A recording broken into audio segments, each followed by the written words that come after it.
باپ اور بیٹے اور روح القدس کے نام میں آمین۔ ہمارے لیے آج کی تلاوت مقدس پولس رسول کا افسیوں کے نام خط،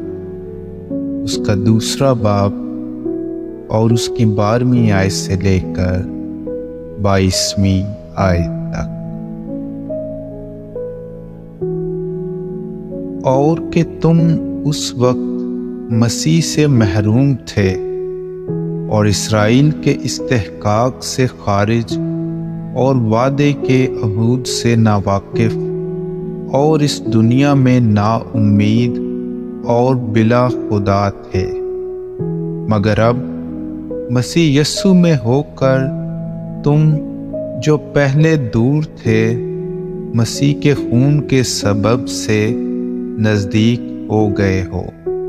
کیونکہ وہی ہماری صلح ہے جس نے دونوں کو ایک کر دیا ہے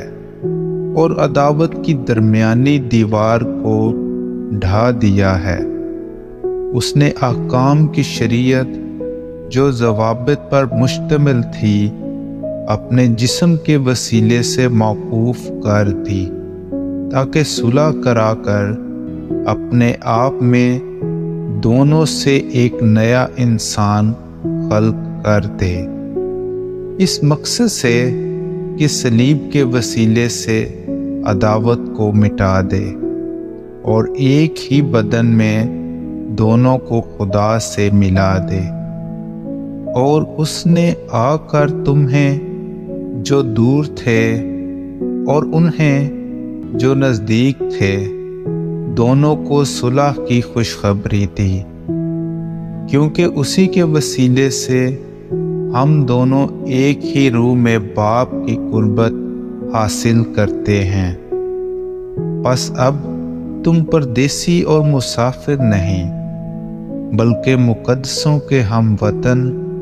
اور خدا کے گھرانے کے ہو، اور رسولوں اور نبیوں کی اس بنیاد پر تعمیر کیے گئے ہو جس کے کونے کے سرے کا پتھر خود مسیح یسوع ہے۔ اسی میں ساری عمارت برابر پیوستہ ہو کر خداوند میں مقدس ہیکل بنتی جاتی ہے، اور تم بھی اسی میں باہم تعمیر کیے جاتے ہو، تاکہ روح میں خدا کا مسکن بنو۔ پاک کلام کے پڑھے اور سنے جانے پر خدا کی برکت ہو۔